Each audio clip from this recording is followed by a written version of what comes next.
dando sequência ao estudo da lei de Ampère, nós consideraremos o seguinte exemplo.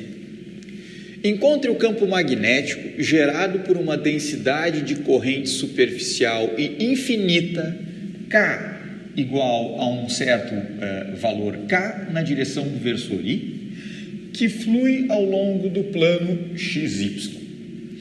O desenho que nós temos aqui ilustra grosseiramente a situação, ou seja, nós temos um sistema de coordenadas, eixos cartesianos x, y, z, e, obviamente, como a corrente está espalhada ao longo de todo o plano XY, nós desenhamos aqui um pequeno pedaço onde nós ilustramos que, ao longo de todo o plano, o vetor K, que nos dá a densidade de corrente superficial, aponta sempre no sentido positivo do versor I e tem para qualquer ponto do plano XY o mesmo módulo, a mesma direção, o mesmo sentido. Então, nós temos ali uma densidade de corrente superficial uniforme. Se existem cargas fluindo, uma corrente estacionária, no melhor espírito da ideia associada à lei de Biot-Savart, nós realmente estamos diante de um problema que, primeiro, vai gerar campo magnético e, segundo, a corrente, a distribuição de correntes que nós estamos estudando aqui tem alto grau de simetria. Isso é um ponto extremamente relevante a ser considerado. Inicialmente, nós aprendemos que calcular um campo magnético é uma atividade que deve ser feita, que em princípio pode ser calculada via lei de Biot-Savart. Como nós vimos, a lei de Biot-Savart originalmente é escrita como μ0 por 4π, integral de I dL', módulo de R menos R' ao quadrado, produto vetorial com o versor R menos R', dividido pelo módulo de R menos R'. Como agora nós temos um problema superficial, não mais um fio condutor, tal como nós inicialmente apresentamos, o nosso elemento de corrente agora passaria a ser escrito, ou passa a ser escrito dessa forma. Esta corrente flui ao longo de um percurso de uma dimensão, um percurso linear, enquanto esta corrente flui ao longo de uma superfície.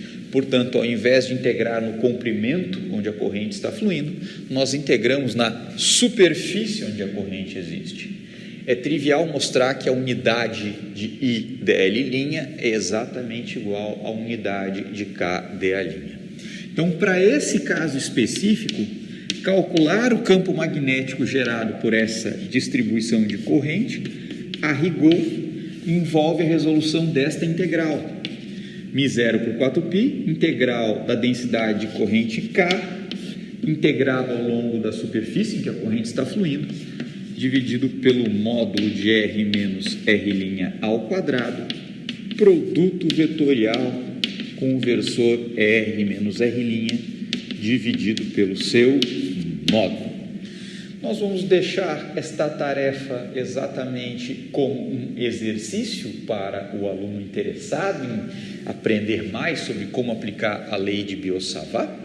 Neste contexto específico, nós vamos aplicar a lei de Ampère para calcular o campo magnético gerado por esta distribuição de corrente em especial. A lei de Ampère, que possui uma forma relativamente, matematicamente muito mais simples que a lei de Biot-Savart, é dado pela integral ao longo de um circuito fechado C, do campo magnético gerado pela distribuição de corrente, projetado justamente pelos elementos infinitesimais de deslocamento associado ao perímetro C de integração, e isso é igual a μ0 vezes a corrente encerrada por esse caminho C de integração.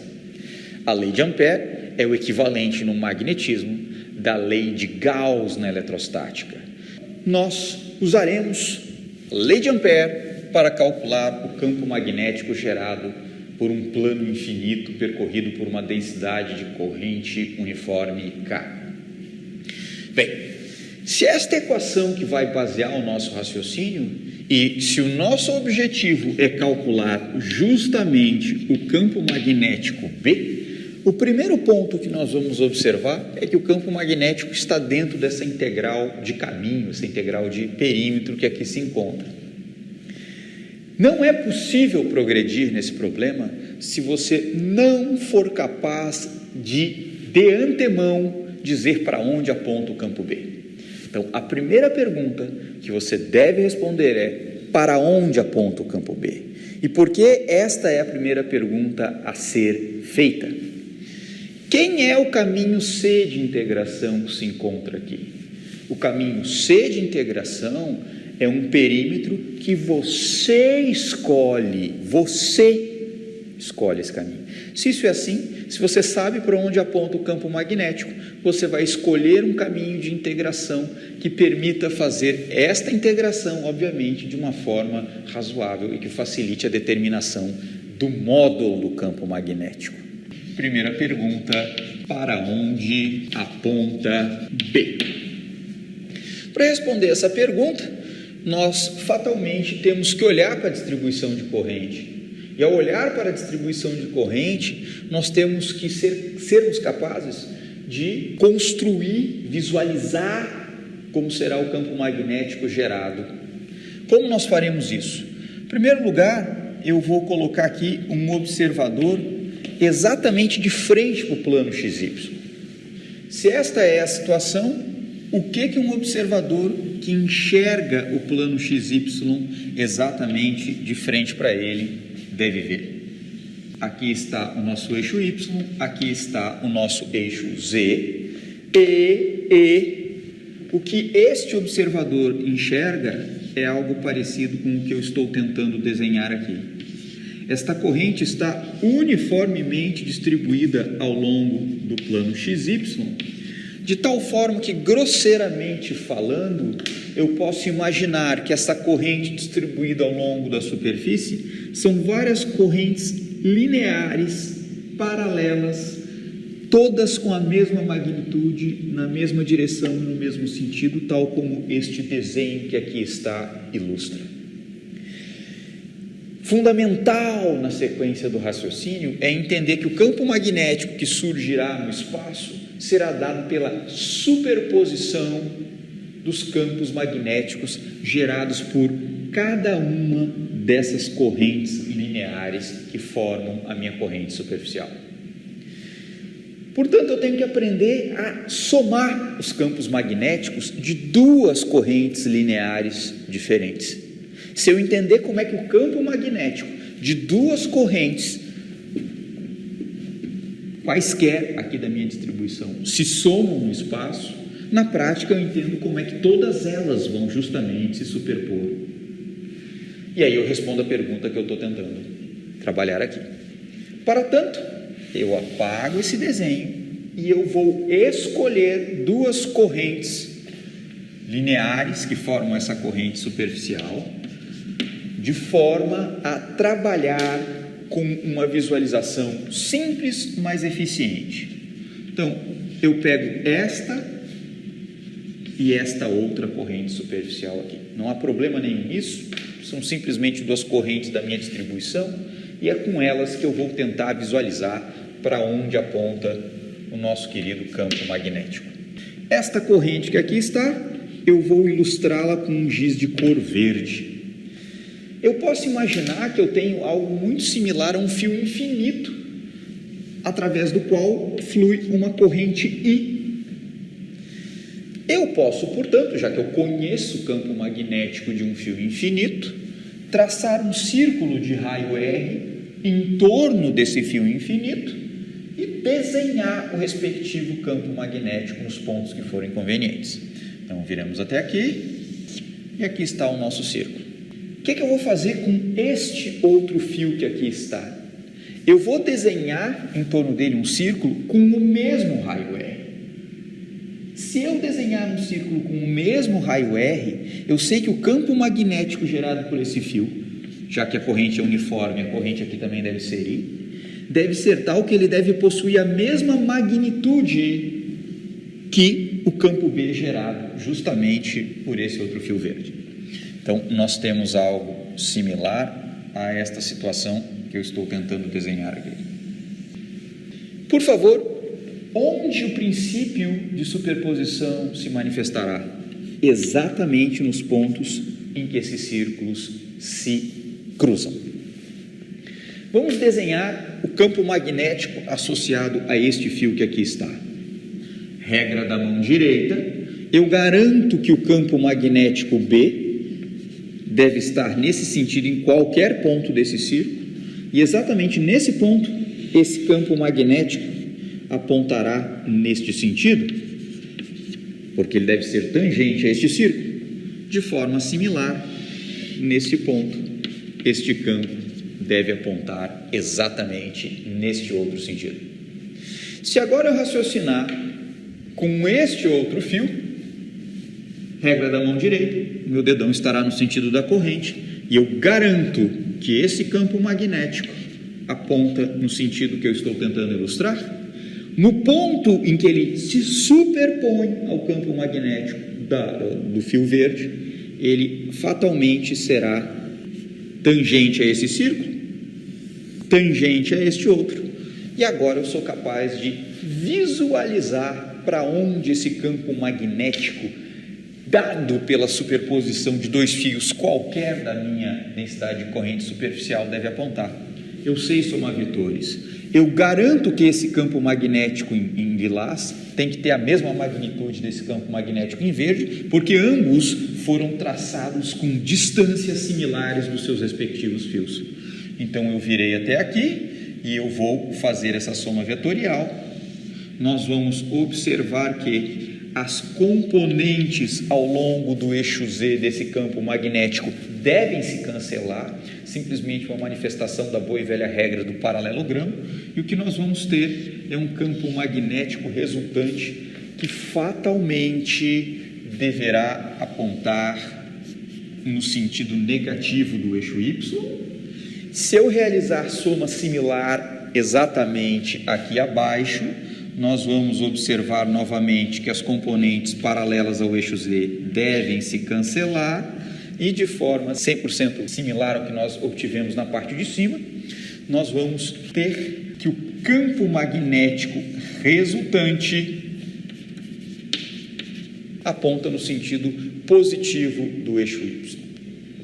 Observe que nós descobrimos para onde aponta o campo magnético escolhendo dois fios quaisquer da nossa densidade de corrente superficial. E eu posso repetir essa análise agora considerando quaisquer outros, e o resultado será exatamente o seguinte: para onde aponta B, eu posso dizer que o campo B tem um certo módulo que eu ainda não sei qual é, mas eu garanto que ele aponta no sentido negativo do versor J se a coordenada Z for positiva, e eu garanto que existe um módulo de B que eu ainda também não sei qual é, mas que ele apontará no sentido positivo do versor J se a coordenada Z do espaço que eu estiver considerando, do ponto que eu estiver considerando, for negativa, ou seja, o semiplano inferior. A segunda linha de ação necessária para aplicar a lei de Ampère com sucesso é: escolha C de forma conveniente. Conveniente para o quê? Para fazer essa integração que aqui está. Esse é o ponto. Você começa pelo lado esquerdo da lei de Ampère, raciocinando, obviamente, com o lado direito da lei de Ampère. Então, nós vamos aqui reproduzir parte do resultado que nós acabamos de obter, justamente a fim de visualizar quem é o circuito C de integração que será conveniente para o cálculo do campo magnético nesse contexto. É extremamente importante ter em mente que esse é o ponto nevrálgico de aplicação da lei de Ampère. Então, se agora eu observar este ponto que está aqui em cima, para onde aponta o campo B? Eu sei que ele aponta para cá. Se eu considerar um ponto diametralmente oposto, eu sei que o campo B aponta no sentido contrário, né? Então, foi o que eu fiz. eu considerei um ponto a uma altura h e um outro ponto a mesma distância h, mas justamente na porção inferior, um z negativo. Se eu considerar um ponto à altura h que eu vou chamar de A, e se eu percorrer um perímetro que venha de A até um ponto B, sempre para qualquer pedaço desse caminho, o campo magnético B estará paralelo ao DL considerado, né? Então, vou até desenhar ali um DL para a gente poder observar e fazer aqui ao lado. Quando eu estou me movendo de A para B, eu garanto que B é paralelo ao DL, sempre paralelo. Agora, por outro lado, se eu raciocinar com o ponto diametralmente oposto ao B aqui embaixo, eu vou chamá-lo de C. Se eu me mover de B até C, o que eu tenho certeza? Se eu pegar esse ponto ao longo do caminho de B para C, eu garanto que o campo magnético ele está sempre ortogonal ao caminho que eu faço de B para C quando Z é positivo. Se eu pegar este ponto, eu garanto que o campo B continua ortogonal a C, mesmo quando a minha coordenada Z fica negativa. Agora, eu caminho de C até um ponto que eu vou chamar de D, diametralmente oposto a A, e finalmente eu posso ir de D para A. Novamente, se eu percorrer o caminho de C para D, eu garanto que o DL continua paralelo a B, exatamente como eu observei quando eu caminhei de A para B. A análise similar ao que eu obtive em B para C acontece de D para A. Então aqui eu digo de B para C, eu garanto que o meu B é ortogonal ao DL, e de D para A, B continua ortogonal ao DL. Perceba que nós usamos a todo momento a informação de para onde o campo B aponta para escolher um caminho de integração C conveniente. E é exatamente isto que nós vamos fazer agora, desenvolver o cálculo desta integração que nós acabamos de mapear aqui, uma vez que o nosso caminho de integração já está totalmente bem determinado. Um ponto relevante antes de seguirmos em frente e que se faz necessário para a boa definição do que vai ser calculado é exatamente o seguinte: nós dizemos que A e B estão a uma altura H ou uma coordenada Z igual a H. É importantíssimo definir que o pequeno pedaço do plano infinito que nós estamos considerando possui uma largura L. Por quê? Porque se nós vamos integrar de A para B ou de C para D, quanto nós caminhamos? É uma integral de B escalar DL, DL sendo justamente esse deslocamento infinitesimal que aqui se encontra. Quanto eu caminhei no total se eu sair de C para D? Eu caminhei L. Então nós temos integral ao longo do caminho fechado C de B escalar DL. Esta integral é feita ao longo do caminho fechado. O primeiro ponto da trajetória é A, e nós vamos integrar de A até B, porque justamente é a primeira parte desse deslocamento. Na sequência, integraremos de B até C, depois de C até D, e finalmente de D até A.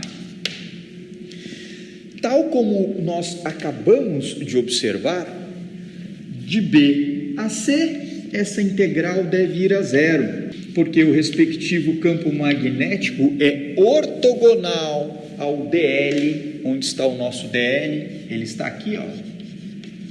Ou eu posso fazer a mesma análise aqui do lado. Em qualquer ponto do trajeto de B até C, assim como de D até A. Portanto, esta outra integral aqui será igual a zero, em todos os pontos, porque os dois vetores, o B e o DL, são ortogonais. Reforço, você construiu C, o caminho C de integração, para isso. A ideia é escolher C, o caminho, o perímetro de integração, para que o cálculo da integral fique o mais fácil possível. Agora nós temos que calcular a integral de A até B e, finalmente, de C até D. Por favor, o quanto nos dá essa integral? Essa integral nos dá quem é o campo B na porção em que Z é positivo. Ele tem um certo módulo, que eu vou simplesmente representar pela letra B, né? Vamos colocar aqui essa notação. O módulo do campo magnético, eu vou simplesmente escrever esse sujeito como B, e ele aponta no sentido negativo do versor J. Agora, quem é o nosso DL? O DL claramente encontra-se ao longo do eixo Y. Este DL, apesar dele estar apontando de A para B, lembrem-se, essa é uma sutileza interessante, eu vou simplesmente escrevê-lo como sendo dy, porque eu tenho aqui um pequeno incremento infinitesimal em y na direção do versor j. Então, j escalar dy. Deixamos esse resultado aqui e a informação de que nós vamos de A para B será inserida aqui nos limites de integração. A próxima integral, que é diferente de zero, é uma integral de C para D, de B, J versor. Quem é o DL? Se nós estamos falando agora de C para D, ele continua sendo J versor vezes dy. Observe isso. Nós não mexemos na forma do DL. Ele continua exatamente igual, tanto para o trecho de A até B, quanto para o trecho de C até D. Agora, onde está a informação sobre o sentido no qual nós percorremos o caminho? De C até D, eu estou aumentando justamente o valor da minha coordenada y, portanto, aqui eu vou integrar de 0 a L, e de A até B, eu vou integrar de L a 0, porque eu estou justamente caminhando no sentido contrário. Se isto é assim, nós seguimos no cálculo dessa integral aqui ao lado. Integral de B escalar dl fica. Claramente, este campo B vai independer da coordenada y, do valor específico de y, porque esta corrente é superficial. E claramente, se eu considerar um ponto mais à esquerda ou mais à direita, não faz sentido imaginar que o módulo desse campo B vai variar, porque eu tenho um plano infinito aqui, embora eu esteja descrevendo apenas uma pequena parte dele para fazer o cálculo. Portanto, esse campo B sai da integral, J escalar J vale 1, vamos tirar esse sinal negativo, portanto, isto é menos B, integrado de L a 0 em dy, J escalar J vale 1, mais B integral de 0 a L em dy. Esta integral vai nos dar menos L, esta integral vai nos dar mais L, portanto, isto nos dá 2 vezes o módulo do campo magnético, vezes o comprimento C do circuito de integração que nós definimos. Nós temos o lado esquerdo da lei de Ampère. Nós sabemos que a integral ao longo do caminho fechado C, que nós escolhemos, é igual a 2 vezes o módulo do campo magnético, que novamente é quem eu desejo determinar, vezes o comprimento L da largura justamente na qual essa integração contribuiu, os termos contribuíram para o resultado dessa integração. Isso é igual, segundo a lei de Ampère, a μ0, permeabilidade magnética do vácuo, vezes a corrente I englobada pelo caminho C de integração. E, finalmente, esse é o último ingrediente para poder calcular o campo magnético B. Terceiro ponto, calcule IC. Você tem que ser capaz de fazer isso. E aí, nós reproduzimos aqui o caminho C de integração que nós consideramos. num desenho limpo, sem a altura H, sem os DL, sem o campo magnético B, justamente para poder facilitar, né, a visualização desse parâmetro, o cálculo da corrente C. Está novamente aqui o comprimento L, e a pergunta é: como é que eu vou calcular a corrente IC? A primeira coisa que nós vamos observar é, o dado de entrada do problema é, o que nós temos é uma corrente superficial de magnitude K. Qual é a unidade da densidade de corrente superficial? A densidade de corrente superficial é dado pela densidade de carga que existe no plano, multiplicado pela velocidade com que as cargas se movem. Portanto, em termos de unidades, isto é coulombs por metro quadrado vezes metros por segundo, e isto nos dá, portanto, coulomb por segundo, que é uma corrente, por unidade de comprimento. Ora, se K é dado em corrente por unidade de comprimento, é muito razoável imaginar que eu escrevo isso aqui como um DI por um DL, situação que nós já vimos em sala de aula, né? Ou seja, e justamente a corrente infinitesimal que passa por cada um dos nossos fios, como nós havíamos trabalhado esse problema até agora, por unidade de comprimento. Se eu quiser saber qual é a quantidade total de corrente, se eu botar um detector somente que capte a quantidade de carga elétrica por unidade de tempo, que eu vou medir, se o meu detector tiver exatamente esse comprimento L, que aqui está, isto é sinônimo de pegar a densidade de corrente superficial K, dado de entrada do problema, e multiplicar simplesmente pelo comprimento L do circuito A até B, tal como o desenho ilustra. Corrente por unidade de comprimento multiplicado pelo comprimento no qual a corrente existe, nos dá a corrente total englobada pelo caminho C. Fundamental na sequência dos acontecimentos, nós temos aqui uma densidade de corrente superficial claramente uniforme, ela tem o mesmo módulo, direção e sentido para todos os pontos. Se isso não fosse assim, se ela não fosse uniforme, nós claramente teríamos que realizar uma integração. Isso seria uma integral em K, justamente DL, e aí você teria que abrir a conta e seguir em frente, ok? Bom, se agora nós temos a nossa corrente IC, por favor, nós vamos terminar o cálculo que nós estávamos fazendo. 2 vezes B vezes L é igual a μ0 K vezes L. Perceba que o fator L presente em ambos os lados dessa igualdade se cancela, assim como tem que ser, porque o resultado que você deve obter para o campo magnético não deve depender do caminho C de integração específico que você construiu. Traduzindo, se você chegar ao final do cálculo de um campo magnético via lei de Ampère e houver na expressão do campo magnético que você obtiver algum fator associado ao caminho C geométrico, comprimento, altura, alguma coisa não deu certo. O caminho de integração C no final não pode afetar o resultado que você obtém. Portanto, você descobre que esse campo magnético vale em módulo μ0 K sobre 2, lembrando que K é efetivamente o dado de entrada do problema. A única coisa que você tem é a geometria com a qual a corrente está disposta e justamente o módulo, K da densidade de corrente superficial. Agora, portanto, você pode responder esse problema de forma completa. Quanto vale o campo magnético?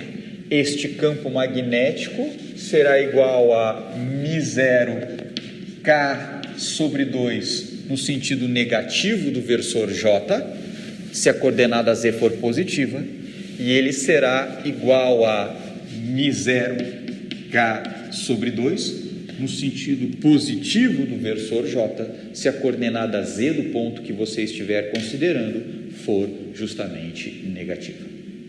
Perceba que nós resolvemos esse problema seguindo esse passo, esse conjunto de raciocínios. 1. Para onde aponta o campo B? 2.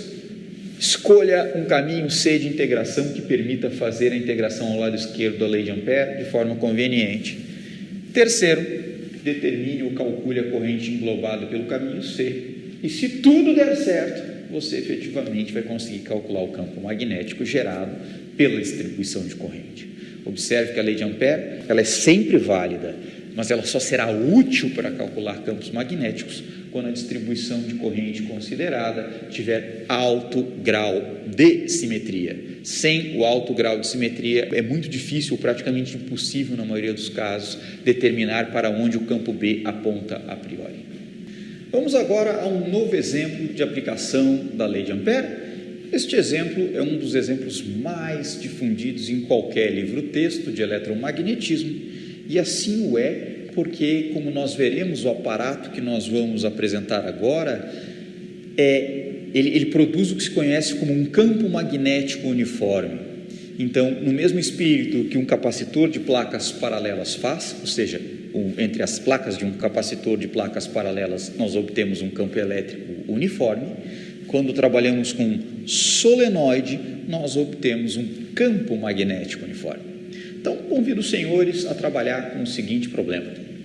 Encontre o campo magnético de um solenoide infinito, que consiste de N voltas por unidade de comprimento sobre um cilindro de raio R, carregando uma corrente I. Então, o sujeito tem um fio condutor, passa uma corrente I, ele tem um cilindro, o cilindro, a largura dele, a altura dele é imaterial, porque esse cilindro vai ser considerado infinito, e você vai pegar esse fio condutor e vai realizar várias voltas, colocando sempre os fios condutores a cada volta paralelo, né? Um grudadinho do lado do outro, e vai construir justamente essa configuração de corrente no espaço. Nosso objetivo aqui é claramente aprender a aplicar a lei de Ampère. A lei de Ampère, vamos colocar aqui, é integral ao longo de um caminho fechado C de B escalar dl igual a μ0 vezes a corrente englobada pelo caminho C. Como nós já fizemos no exemplo anterior, nossa primeira atividade é responder para onde aponta o campo B. Eu vou olhar para esse problema e eu vou procurar enxergar para onde está apontando a corrente. Então, qual é a situação que eu tenho aqui? Eu tenho um cilindro e eu tenho os fios condutores, um disposto ao lado do outro, cada um deles carregando uma corrente I. Esse é o sistema que eu tenho. Eu vou tirar vantagem da simetria cilíndrica, a partir da qual eu tenho um sistema com um único eixo, e vou passar um plano ao longo deste eixo, cortando a parte de cima e a parte de baixo aqui para visualizar para onde as correntes vão. Note que devido à simetria cilíndrica, se eu cortar esse plano em qualquer direção que eu escolher, o resultado será exatamente o mesmo. Então, para responder essa pergunta, eu vou justamente ter em mente esse desenho, e é como se eu tivesse aqui o meu cilindro, eu pego uma ferramenta e corto ele exatamente no meio, e vou ficar exatamente com esta metade que está para trás do nosso desenho, e vou tentar visualizar para onde apontam os respectivos elementos de corrente. Se isso é assim, o desenho que eu devo obter tem mais ou menos a seguinte característica. Aqui está a parte de cima do cilindro que nós cortamos, aqui está a parte de baixo. Eu vou assumir um eixo Z com esta orientação, que é o próprio eixo do solenoide, né? Então, aqui eu vou assumir que os elementos de corrente saem do plano do quadro. Então, aqui está um fio condutor, aqui está outro, aqui está outro, aqui está outro, e assim por diante, tal como eu espero que aconteça. De modo similar, na parte de baixo, se aqui a corrente está saindo, na parte de baixo ela tem que estar entrando. Então, aqui estão justamente os elementos de corrente associados à base, à porção inferior do corte que nós acabamos de realizar no nosso solenoide.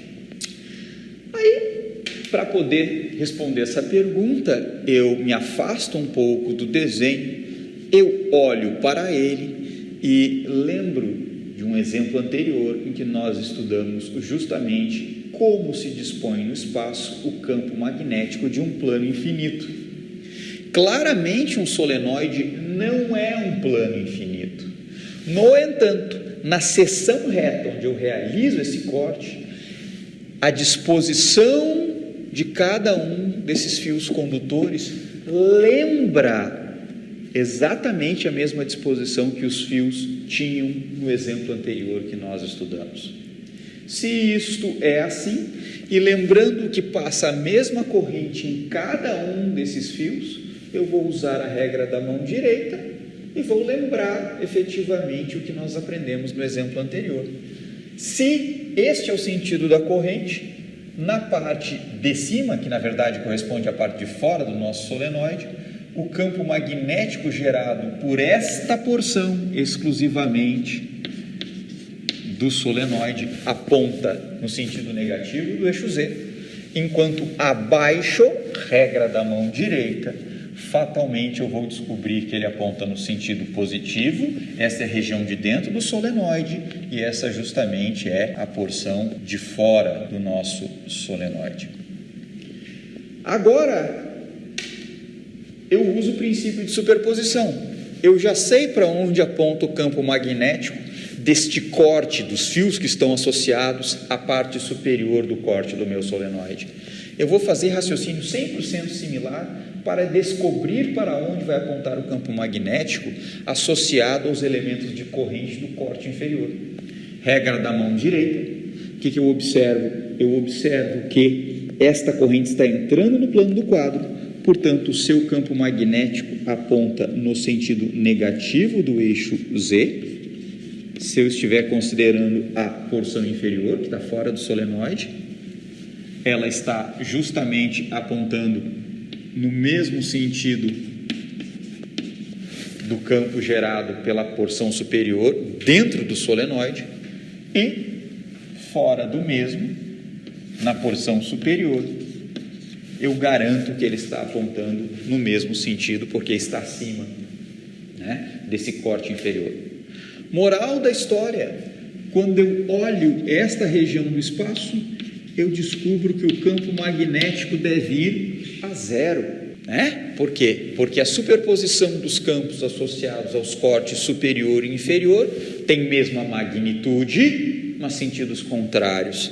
Na porção abaixo, eu também descubro que esse campo magnético é igual a zero, né? Deixa eu apagar isso aqui não é outro campo magnético, é simplesmente avisando, ó, daqui para cima ele vale zero, daqui para baixo ele vale zero.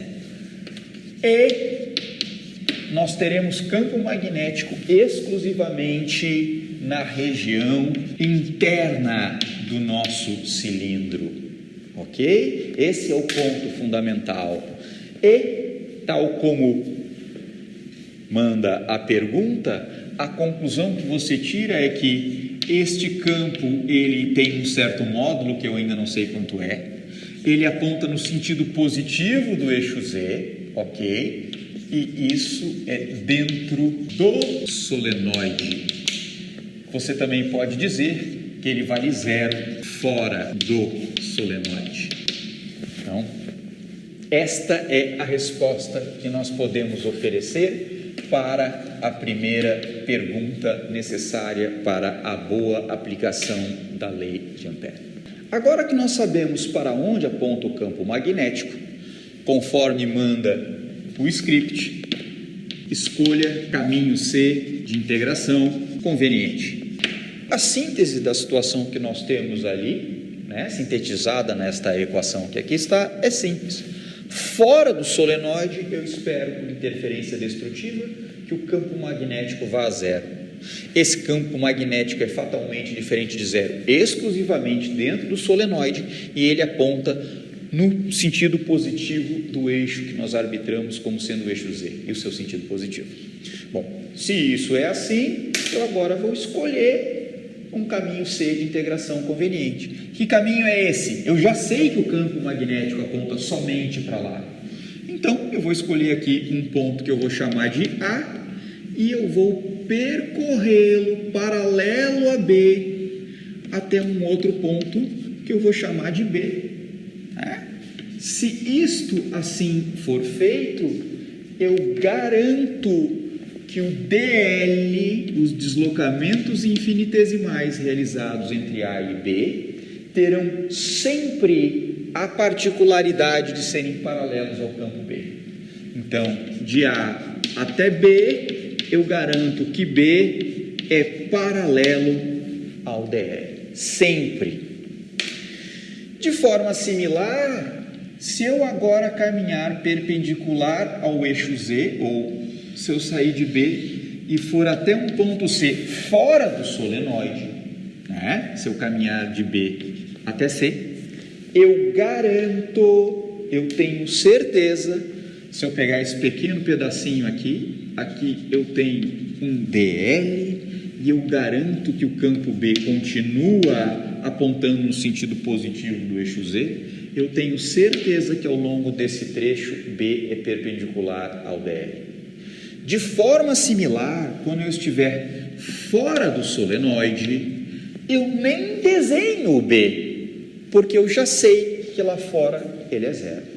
Então, eu posso dizer que quando eu me desloco de B a C, B é ortogonal a DL ou B é igual a zero. De forma similar, eu caminho de C até um outro ponto, paralelo ao eixo Z, para facilitar a minha vida, chamo esse ponto de D, e finalmente de D eu caminho até A. O que eu posso afirmar ao longo de todo o trajeto de C a D? Eu posso afirmar, sem medo de ser feliz, que o campo magnético é zero.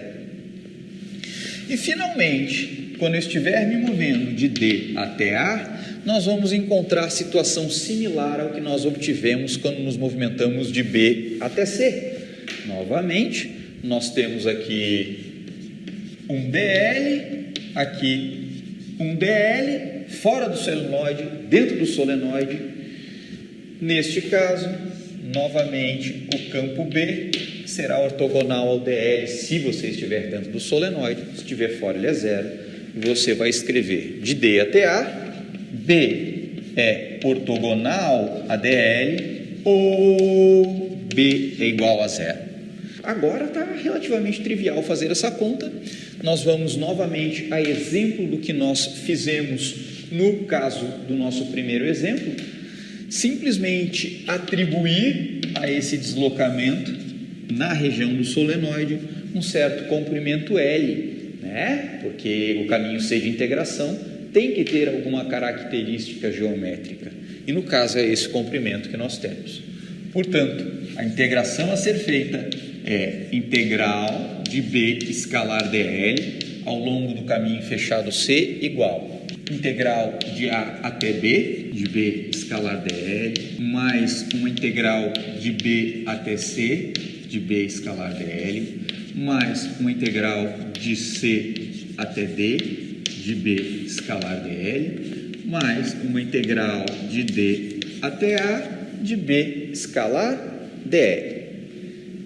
De acordo com o que nós acabamos de escrever aqui, eu garanto que a integral de B até C vai a zero, porque ou B é zero ou B é ortogonal ao DL. O produto escalar de dois vetores ortogonais claramente é zero.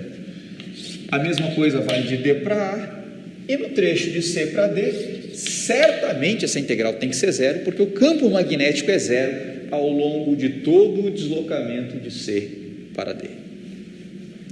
Agora, nós vamos à integral de A até B. O que nós podemos falar sobre o campo magnético de A até B? Nós podemos dizer que esse campo aponta no sentido positivo do eixo Z, e que este DL está ao longo do eixo Z, portanto ele é um K versor DZ, e esta integral, como nós estamos percorrendo de A até B no sentido positivo do eixo Z, ela será feita de 0 até L. O produto escalar do versor K com versor K vale 1. Esse campo magnético B não faz sentido que ele dependa do valor específico da coordenada Z do ponto que eu estou considerando. Eu estou num cilindro infinito. Se o cilindro é infinito, se eu fizer a conta no meio dele, um pouquinho para a esquerda, um pouquinho para a direita, dentro do solenoide, eu devo obter sempre o mesmo valor de campo magnético. Portanto, B sai da integral e você tem uma integral em dz de 0 a L, que dá L. Logo, o segundo ponto, escolha um caminho C de integração e na prática realize essa integração, está fechado. Finalmente, nós vamos para o último ponto, que é ponto 3, calcule IC, que é a corrente englobada pelo caminho C de integração. Então, para facilitar a visualização, o lado esquerdo da lei de Ampère é B vezes L, isto é μ0 vezes a corrente englobada pelo caminho C. Novamente, se eu botasse um detector que pega somente a corrente que passa por esse comprimento L, qual seria o valor da corrente que eu mediria? Eu teria que somar a corrente desse fio, desse fio, desse fio, desse fio, desse fio, todos os fios que ali estão. Qual é o dado de entrada que o problema me dá? O problema diz que existem N voltas por unidade de comprimento. Procede. Se eu pegar 5 centímetros desse cilindro, eu tenho 40 voltas por centímetro. Se eu multiplicar pelo valor de 5, eu descubro quantas voltas eu vejo, naquele pequeno espaço que eu observei.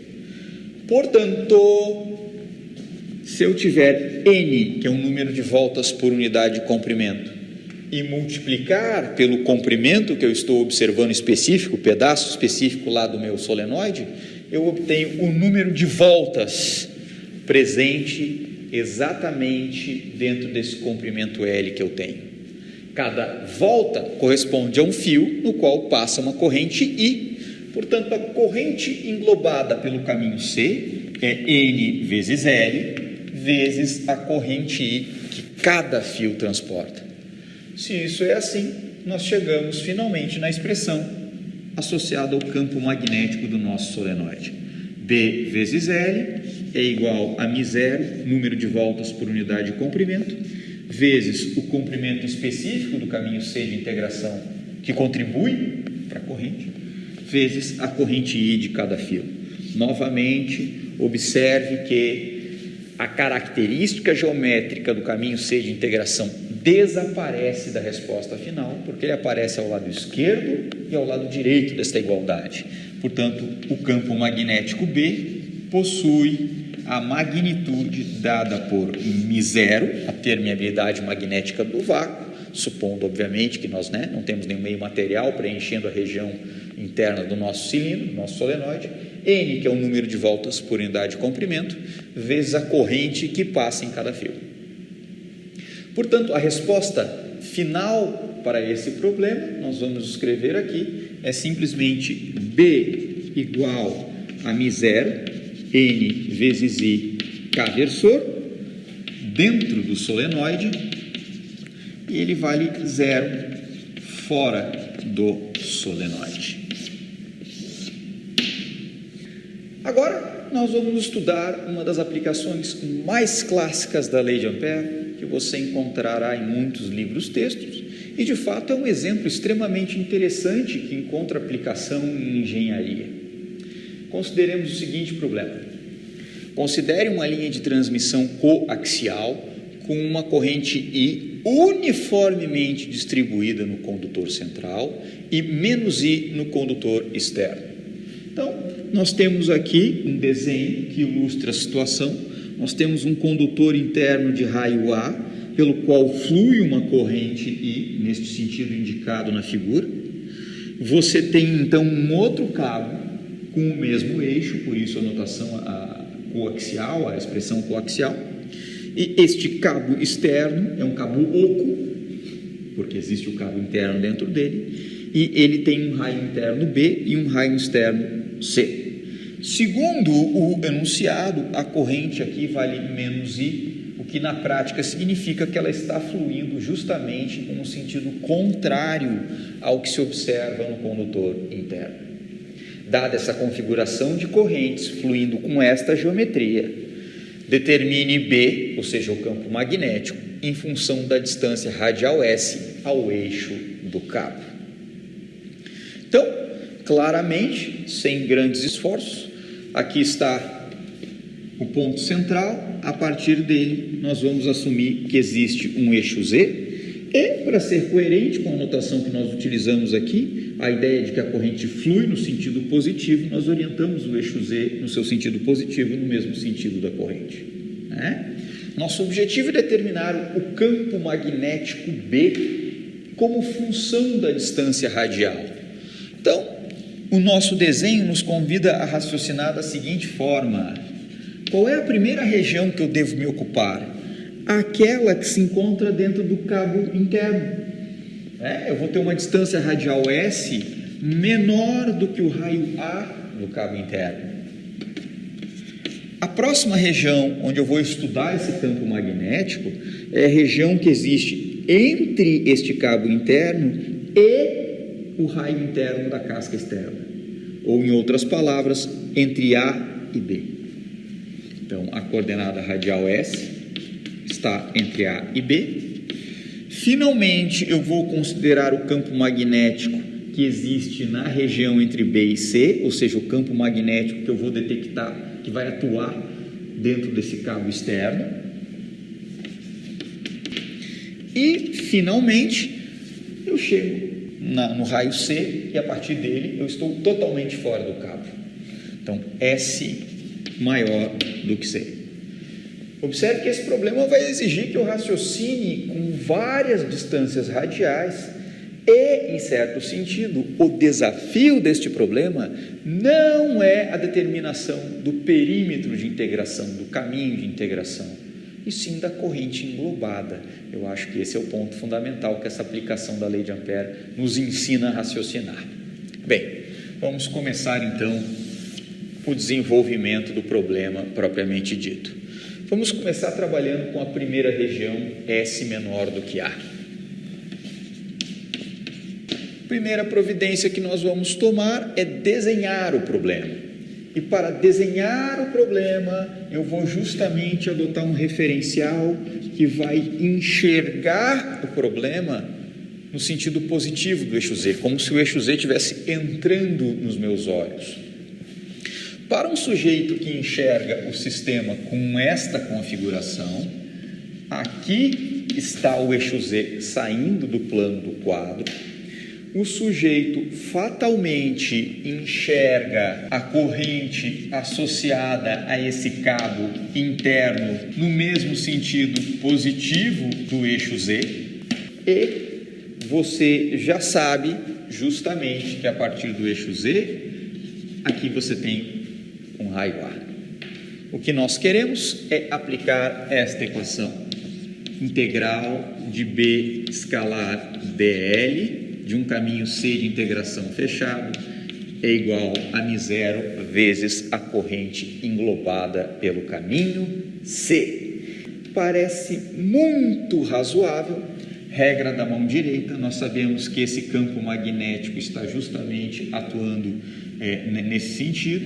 Eu vou escolher um caminho C de integração que será um círculo, um caminho circular caracterizado por uma distância S.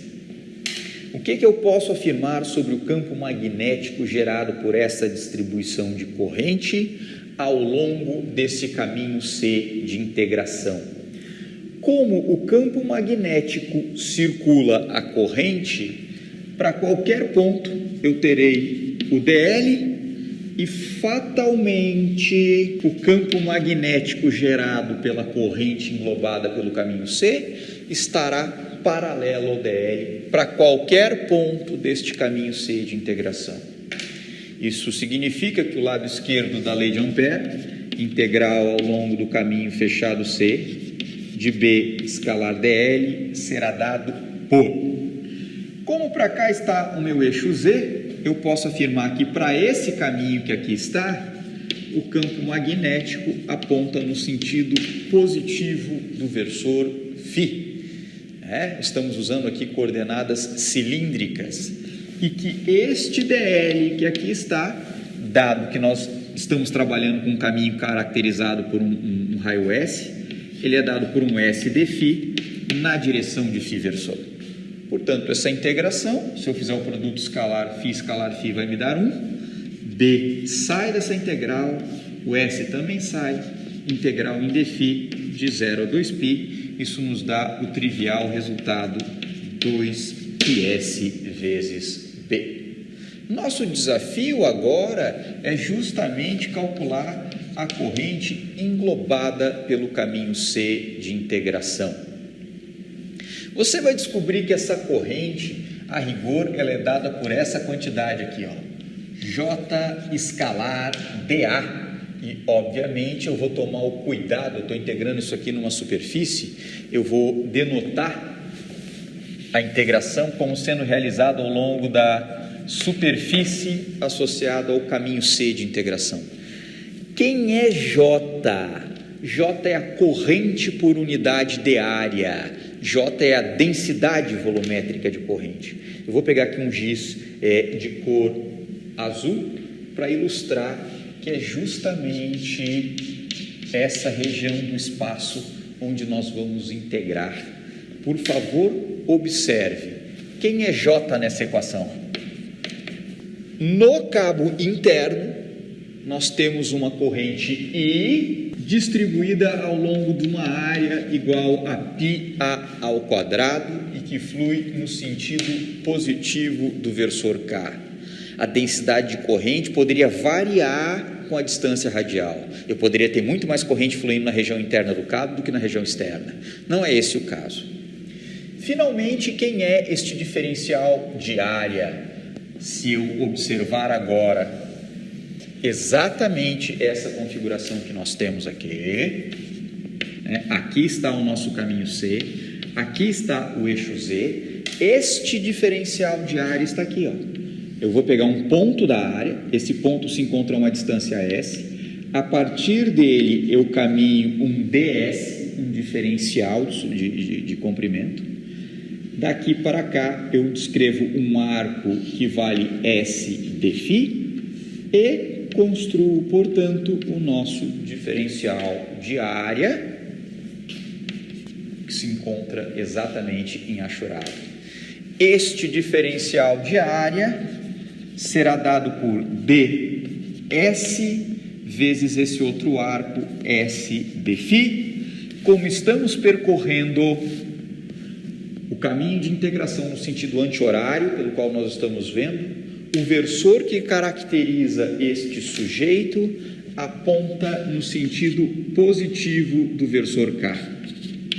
Então, aqui está ele. Ou seja, ele aponta no mesmo sentido de J.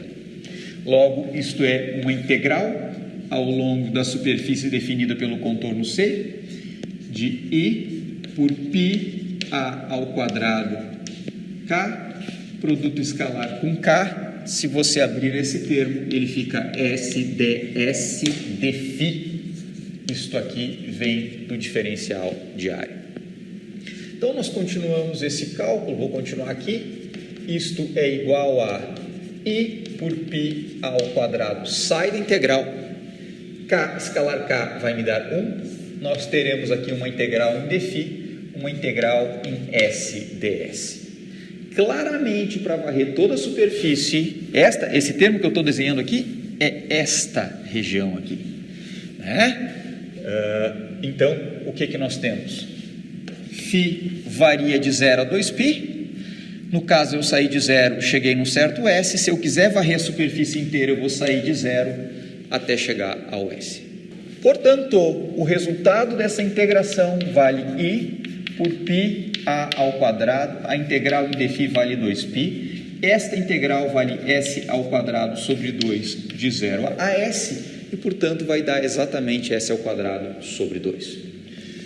Nessa situação, eu corto 2 com 2 e você descobre que a corrente englobada pelo caminho C de integração nada mais é do que πs ao quadrado por π a ao quadrado dividido pela corrente I. Você já poderia ter chegado nesse resultado de forma direta. Por quê? Porque se a corrente está uniformemente distribuída ao longo da região do cabo, ao longo da superfície, a quantidade de corrente que está passando dentro desse caminho C é simplesmente diretamente proporcional à área associada ao caminho C. O que você está obtendo ali é simplesmente uma regra de 3.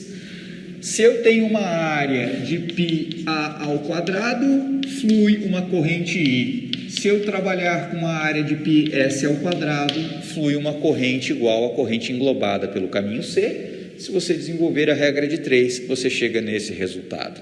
Eu quis desenvolver pelo caminho mais geral possível, porque, como eu tentei dizer, J nem sempre será uma grandeza constante, nem sempre ela vai ser uniforme.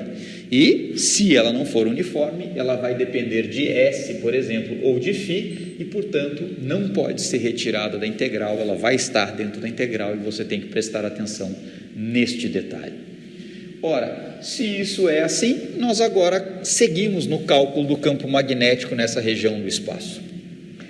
O lado esquerdo da lei de Ampère nos diz que isso vale 2πs vezes B, o lado direito nos diz que isso vale μ0, πs ao quadrado por πa ao quadrado vezes I. Este π corta com este π nessa etapa, este s corta com esse quadrado e, portanto, B será igual a μ0 por 2π a ao quadrado, que multiplica a corrente I vezes justamente a distância radial S em relação ao eixo do nosso cabo.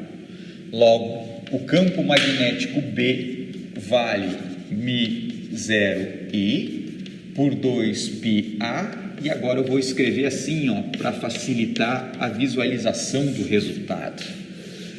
μ0I por 2πa, isso aqui lembra o campo magnético de um fio, com a diferença que a distância S agora é igual a A, e aí você coloca justamente S sobre A.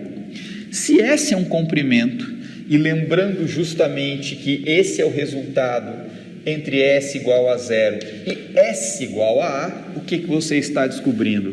Que exatamente no eixo do cabo, quando S igual a 0, o teu campo magnético vai a 0. À medida que você vai se afastando, o campo cresce linearmente, e quando S ficar exatamente igual ao raio A deste cabo, o campo magnético que você obtém é o campo magnético de um fio justamente associado a este raio A do cabo interno. Nós acabamos de completar o campo magnético da primeira região, aquela para o qual a coordenada radial S é menor do que o raio interno do primeiro cabo, ou do cabo interno. Nós agora nos ocupamos em calcular o campo magnético na região entre o raio A e o raio B. É justamente a região entre os dois cabos. Então, nós desenhamos justamente a região associada à coordenada radial S menor do que A, onde nós já conhecemos o campo magnético, inclusive já tomamos nota do mesmo aqui ao lado, e a ideia agora é exatamente o seguinte: regra da mão direita, eu estou ocupado agora em calcular esse campo magnético na região externa, e da mesma forma eu vou repetir um caminho C de integração. Antes o raio S estava dentro da distância associada ao raio do cabo interno, eu simplesmente agora me ocupo em colocar um raio S fora do cabo interno. Então agora aqui está o raio S do circuito C de integração, e aqui nós temos, para qualquer ponto eu posso considerar esse, aqui está o DL, e para qualquer ponto desse DL, desse caminho C de integração, uma vez que eu o oriente de acordo com a orientação que o campo magnético terá, regra da mão direita, eu garanto que o respectivo campo magnético estará justamente colinear ao DL. E aí nós teremos uma repetição da situação anterior. O campo magnético aponta no sentido do versor φ, o DL aponta no sentido do versor φ, expressões 100% idênticas. Obviamente, o lado esquerdo da lei de Ampère será exatamente similar, fornecendo para esse caminho S, justamente maior do que o raio A, mas ainda menor do que o raiozinho B, que eu não botei aqui no desenho, 2πs vezes B. Observe que agora o cálculo fica trivial, porque o lado direito da igualdade diz que isso é μ0 vezes a corrente englobada pelo caminho C. Como agora o cabo interno está totalmente englobado, você tem certeza que a corrente presente dentro desse caminho de integração é exatamente igual à corrente total que flui dentro do cabo interno e que é igual a I. Moral da história: este campo magnético nessa região do espaço, ela vale μ0I por 2πs na direção do versor φ, e sem surpresa alguma você obtém um campo magnético de um fio infinito, né? Tal como você esperaria. Então isto nos dá um campo B nessa região do espaço igual a μ0I por 2πs na direção do versor φ. Finalmente, nós nos ocupamos com o trecho um pouquinho mais complexo que exige um certo cuidado na manipulação das equações. É o trecho que vai entre B e C, justamente a região que está entre a região associada à parte interna desta casca que está aqui fora, do cabo coaxial externo. Nós desenhamos aqui em detalhe e, adivinhe, nós vamos escolher um caminho de integração novamente similar ao caminho que nós já tínhamos. Portanto, é um caminho circular novamente de raio S. Sabemos que nessa situação aqui estará o DL e, em princípio, o campo magnético continua justamente colinear ao DL. Eu sei que, como flui uma corrente I no cabo interno, flui uma corrente menos I no cabo externo, eu ainda espero que o campo magnético aponte no sentido dominante da corrente associada ao cabo interno. Embora, como no cabo externo a corrente esteja fluindo no sentido contrário, ele vai acabar enfraquecendo a magnitude do campo magnético nessa região do espaço. Bem, como nós já vimos, o campo magnético é B φ versor, o DL é S d φ versor e, portanto, a integral ao lado esquerdo, B escalar DL, vai nos dar 2πs vezes B. O desafio é novamente agora calcular o lado direito da lei de Ampère. Isso é μ0 vezes a corrente englobada pelo caminho C de integração. Observemos, portanto, que esta corrente IC, a rigor, ela é igual a I, que é a corrente interna, mais uma nova corrente englobada, essa corrente que está aqui, ó, na região achurada. Eu vou chamar essa corrente de I', ok? Então, ela será dada por I menos I'. E o nosso desafio é calcular esta corrente I'. Bem, quem é a corrente I'? É a corrente presente na região achurada desta figura. Ela é dada pela integral da densidade de corrente associada ao cabo externo, escalar dA. Por favor, se nós observarmos agora, quem é este J? J é corrente por área. Qual é a corrente que flui pelo cabo externo? Essa corrente em magnitude, ela vale I. Qual é a área na qual flui esta corrente? O cabo externo tem um raio externo C e um raio interno B. Então, observe que a área na qual esta corrente flui é justamente π vezes C ao quadrado menos π vezes B ao quadrado. A informação do sentido no qual essa corrente está fluindo é exatamente a seguinte: se Z está orientado positivamente nesse sentido, a corrente está orientada no sentido contrário, nós vamos apresentar aqui um versor menos K. Nós já deduzimos justamente o diferencial de área. Observe que esse caminho C de integração define uma superfície que nós temos aqui. Como o caminho C de integração mantém exatamente a mesma orientação desde o primeiro trecho que nós consideramos, onde nós deduzimos esse diferencial de área, nós vimos que ele era escrito como SDS deφ, justamente na direção dada pelo versor K positivo, ou seja, no mesmo sentido do eixo Z. Se isso é assim, nós agora desenvolvemos o cálculo dessa corrente e linha. Isto será igual a integral de I por π C ao quadrado menos π vezes B ao quadrado menos K versor, escalar K versor, SDS deφ. Essa corrente e linha fica I por π C ao quadrado menos π B ao quadrado.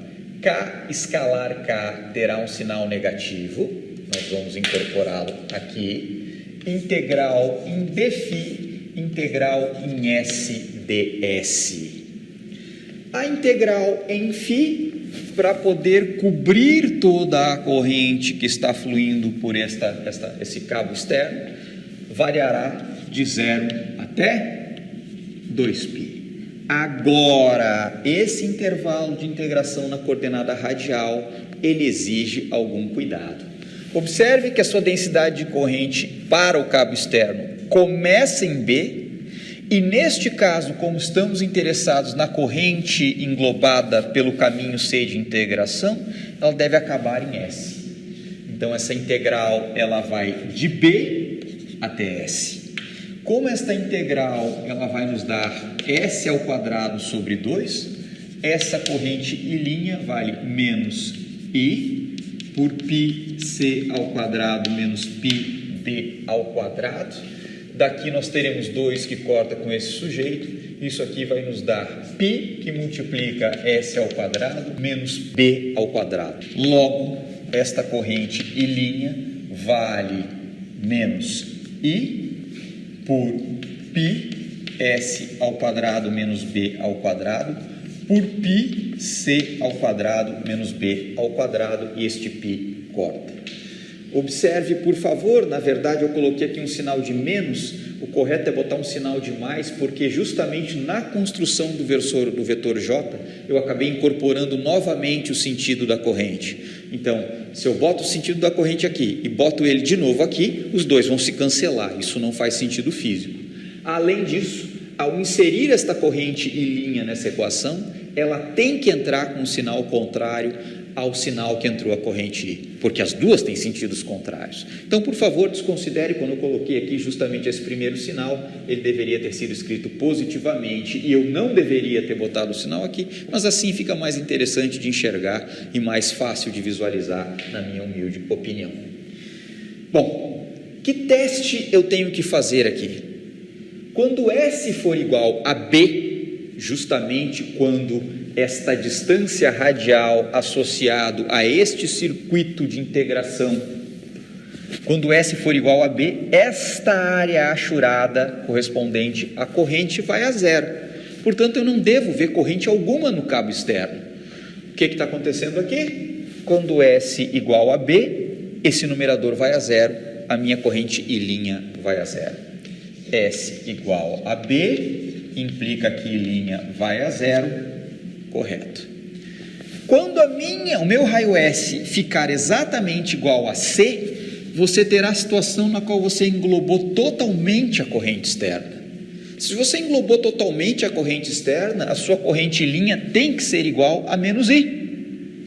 Se isso é assim, S é justamente igual a C, C ao quadrado menos B quadrado dividido por C quadrado menos B quadrado, esse termo vai a 1, e o resultado apresenta exatamente o que eu espero dos casos limites, sem fazer cálculos elaborados.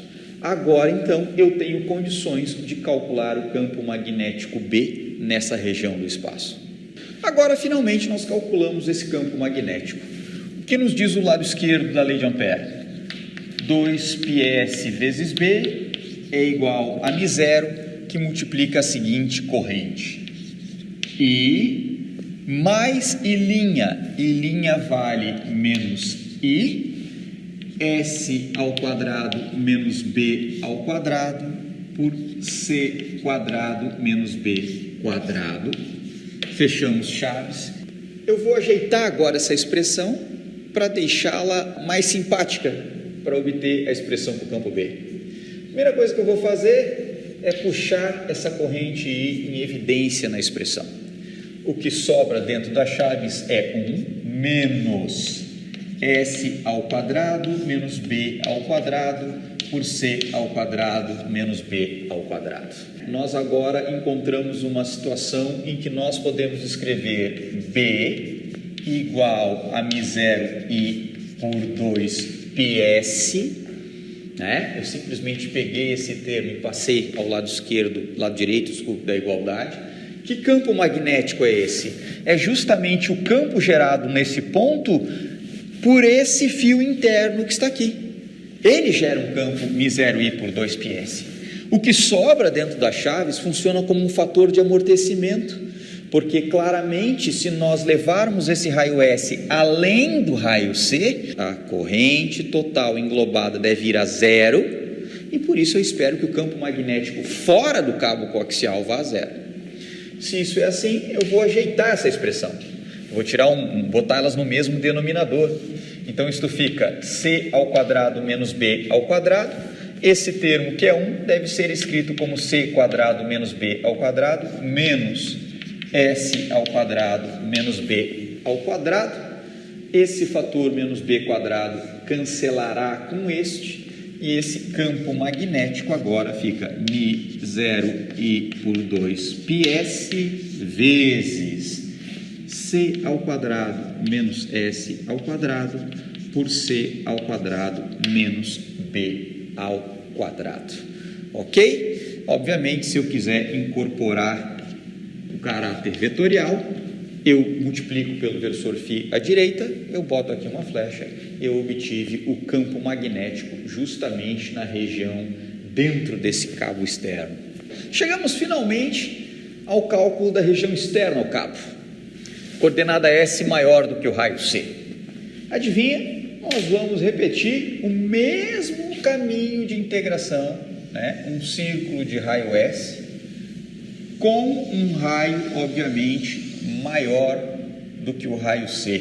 Então, aqui está ele, essa distância aqui vale S. Se isso for assim, se existir campo magnético, nós esperamos justamente que ele esteja tangente a esse círculo e que o DL, né? Nós não esperamos, na verdade ele é construído assim, seja colinear ao campo B.